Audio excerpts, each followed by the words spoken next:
My name is Kimberly Garcia, and I'm the author of the Write from History series, an elementary writing curriculum that teaches young children to write via the Charlotte Mason method. Now, you may be asking yourself, who was Charlotte Mason? Well, Charlotte Mason was a British educator from the early 1900s, and Miss Mason had a school. Well, of course, in her school, she incorporated several subjects, but for our purposes today, we are going to focus on the way and the method Miss Mason taught young children to write. Now, to teach young students to write, she employed narration, copywork, and dictation. Let's look at narration first. Narration is the act of retelling. Now, even children as young as 2 and 3 years old, they narrate. We all narrate. We tell information all the time. But we need children to learn how to narrate not only the right information, correct information, but to relay that information in a logical, sequential manner. So once children are doing school formally, around first grade when they're engaged in learning how to write, we ask children to narrate from history, science, or literature. We ask them to tell us what it is that they've read or what they've heard as we, as the parent or teacher, have read to them. Now, while children are narrating or learning to narrate, and of course remember they're doing this orally, we also get them involved in copywork. Now, copywork is just as it sounds. Children are copying. So we want them to copy models that are written by talented authors from living books. These models that the children are copying help students to learn how the sentences, or how sentences in general are structured, how grammar works, how sentences should be punctuated, where commas belong, when words are abbreviated, and what's the difference between a question and a command. This copywork will eventually help children learn how to put their own ideas on paper. But we're going to start by having them copy sentences that are complex in nature, a little bit more complex than they themselves will be able to create. And we're going to teach them the skills that they need to know to be able to put their own ideas on paper. Okay, so now we've got narration, and along with narration, we have the students engaged in copywork.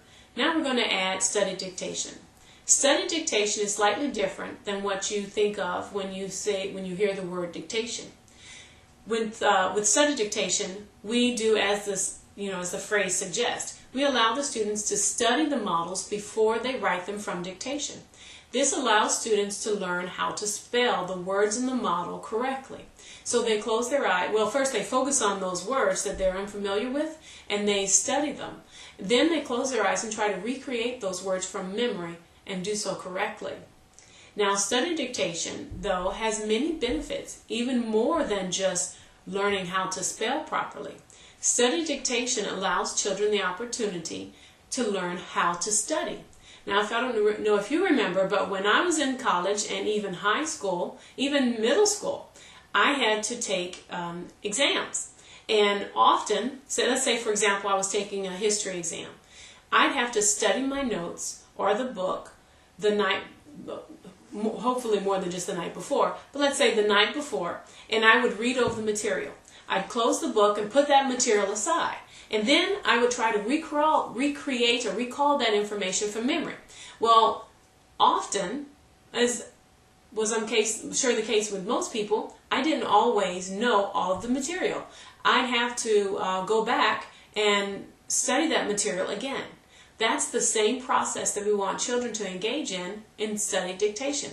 We want them to learn how to study a model. And in this case, it's not an entire, it's not a bunch of material. It's not more than a couple of sentences at most when at the age, second or third grade. So they're engaged in study dictation, and they're reading these models, and they're studying them.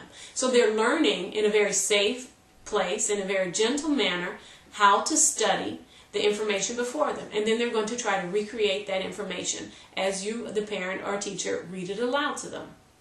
Okay, so now we have narration, copywork, and study dictation in place. with our young students, and we're going to take our time with this. We're going to incorporate these three over the course of a few years. You will find, though, as your student progresses, and some will move along in these skills faster than others, but the students will be able to eventually write their own models. I mean, not write their own models, but write their own narrations. Instead of oral narrations, they'll progress on to written narrations. The process of copywork and dictation is what's going to allow students to be able to learn how to put information on paper. So students are learning through these individual components how to create or how to recreate information in a logical, sequential manner, and then how to take that information and write it down on paper, and how to do so correctly with a proper punctuation and following the correct grammar rules. So now we have students knowing how to write. So this process, while it seems very simple, is actually quite powerful. And Miss Mason's methods work. They've worked in my own home with my own children, and they've worked within homeschools around the world, and they've worked over years because this is back from the early 1900s that Miss Mason was teaching these methods. So we know that these techniques work as far as teaching young children how to write. Now, this leads us to the Write from History series and how it is designed so as to make implementing Miss Mason's method of writing instruction easy to accomplish in any home school. So if you use, and most of us are using history to teach our children, history is a great avenue as far as providing sources for children to learn to write from. So in the Write from History series, we have Write from Ancient History, Write from Medieval History, Write from Early Modern History, and Write from Modern History. The books come in a level 1 and a level 2 format. We have level 1, which is flexibly designed for students in grades 1 through 3. And then we have the level 2 books, which are designed for students in grades 3 to 5. The level 1 books contain historical narratives written in approximately a 1st to 3rd grade reading level. And the level, also besides this, in addition to historical narratives, we have poetry from the time period being studied, as well as fun cultural tales. Now in the level 2 books, we have historical narratives in the Write from History series, which are written at a reading level of about 4th through 6th grade. And then we also have excerpts from primary source documents.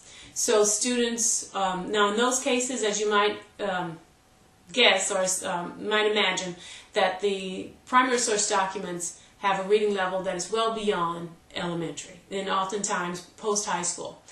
But these excerpts, we ask that parents read these to the children. This is a great way to introduce real history, primary source documents, to young students as young as elementary, but we're not asking any output from the students that's beyond their age level.